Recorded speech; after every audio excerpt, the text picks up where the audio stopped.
This is the story of the Fox and the Hound. You can read along with me in your book. You will know it is time to turn the page when you hear the chimes ring, like this. Let's begin now. The sun was barely up when Widow Tweed started the chores around her little farm. She milked the cow, fed the chickens, then began to hang the laundry out to dry. Suddenly, the pile of clothing moved. The widow lifted a blanket, and there was a frightened little fox. Oh, you poor thing.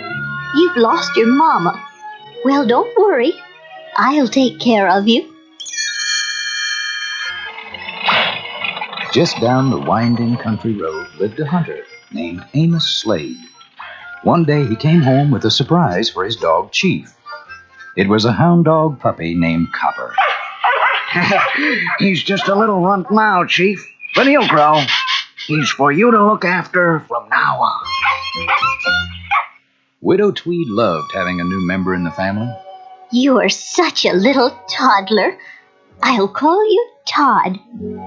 But it's time to do my work now, so you run along and play. Todd scampered outside and wandered off into the woods. He saw two funny-looking birds trying to catch a caterpillar. Todd made a face. A worm for breakfast? Yeah. At Amos's house, Chief was teaching Copper to be a hunting dog. Hey there, Copper. What are you sniffing at? I don't know, Chief. Something I never smelled before. I want to find out what that smell is. Okay, Copper, but the master ain't gonna like you wandering off.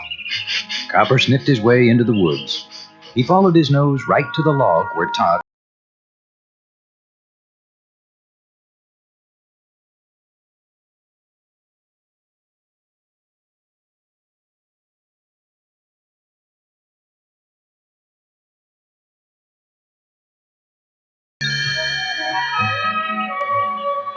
I'm a fox.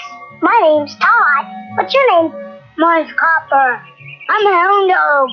Chief, I bet you'd be good playing hide and seek. You want to try, Copper? Todd bounded off as Copper began to count. And so the two youngsters laughed and played the day away. Now, some people will tell you that a fox and a hound could never get along. But Todd and Copper didn't know that. You're my very best friend. And you're mine too, Todd. And we'll always be friends forever, won't we? Yeah, forever. The next day, Copper didn't come out to play. Todd found him tied to his barrel house. Master says I gotta stay home. And it's no fun either. Well, we can play around here then. Oh no, now it's old Chief over there. He can get awful mean. He's cranky. Todd crept into Chief's barrel. Gee willikers, is he ever big? Wow, look at those teeth.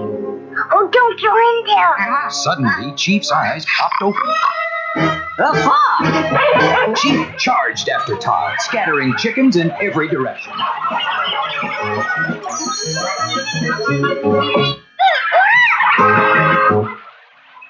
Amos Slade was so angry he stormed over to Widow Tweed's house. Your thieving fox was after my chickens. I don't believe it. Todd wouldn't hurt a thing. If I ever catch him at my place again, I'll blast him. When the cold winds began to blow, Amos loaded his traps and gun into his truck. Well, Copper, old Chief and I are going to teach you all about hunting. Over the long winter, Copper grew big and strong. He loved hunting. In no time at all, he was sniffing out animal tracks, even in the deep snow.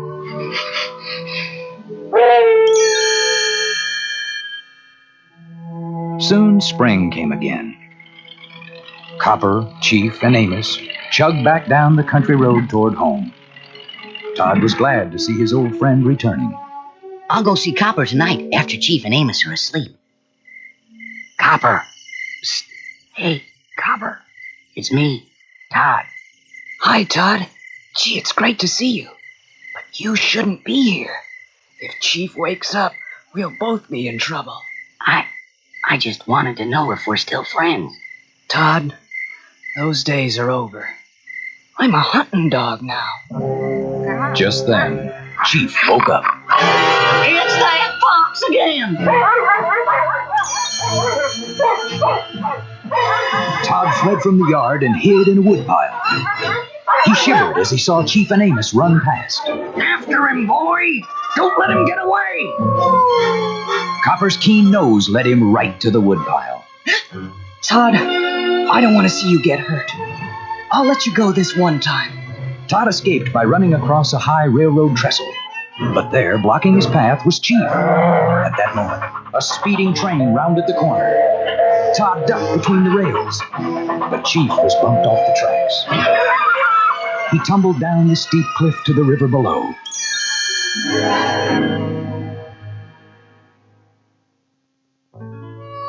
When Widow Tweed heard what had happened, she looked sadly at Todd. I'm afraid it's not safe for you to live here any longer. In the morning, the widow took Todd to a game preserve deep in the forest. She gave Todd one last hug, then sadly drove away. Poor Todd was frightened and alone. It began to rain. All the other animals scurried to their warm homes, but Todd had no place to go. Finally, Todd found a nice warm den. Unfortunately, it belonged to an angry badger. He chased Todd right back out into the rain. Todd spent a miserable night in the forest. But in the morning, things looked brighter. Todd met a beautiful girl fox named Vixie. She thought Todd was the most handsome fox she'd ever seen. I just know you're going to love the forest. Let me show you around. Vixie made Todd feel right at home. Todd knew he was going to like living in the forest after all. Meanwhile, Amos and Copper were in the forest too. They were setting traps to catch Todd. That fox will be coming right through here. Then we'll get him. As Amos set the last trap, a huge bear loomed up before him. Amos stumbled backwards, right into one of his own traps. With a mighty swipe, the bear slapped the gun from Amos's hand. Copper tried to protect his master. Fearlessly, he lunged at the huge bear. With a single powerful blow, Copper was knocked to the ground. Todd heard Copper's howl and ran to help his childhood friend. Leaping on the bear's back, he bit and scratched wildly. Todd escaped onto a log high above a raging river. The bear was close behind, but the bear was too heavy for the old log. It split in half. Both animals plunged into the river below. Todd struggled to shore. There was Amos, aiming right at him. Copper limped in front of the hunter's gun. Come on, Copper. Get out of the way. But the hound refused to leave his friend. Finally, the hunter lowered his gun. Okay, Copper. I understand. Let's go home. Copper started to follow Amos toward home. After a few steps, he looked back at Todd and then smiled goodbye. They both knew that a fox and a hound couldn't live together, but they would always be the very best of friends. Sometimes, on warm summer nights, Todd and Vixie would leave the forest and climb a hill overlooking Copper's house. As Todd looked fondly down at his friend, the voices of a little fox and a little hound seemed to echo in the breeze. Copper, you're my very best friend. And you're mine too, Todd. And we'll always be friends forever. Yeah, forever.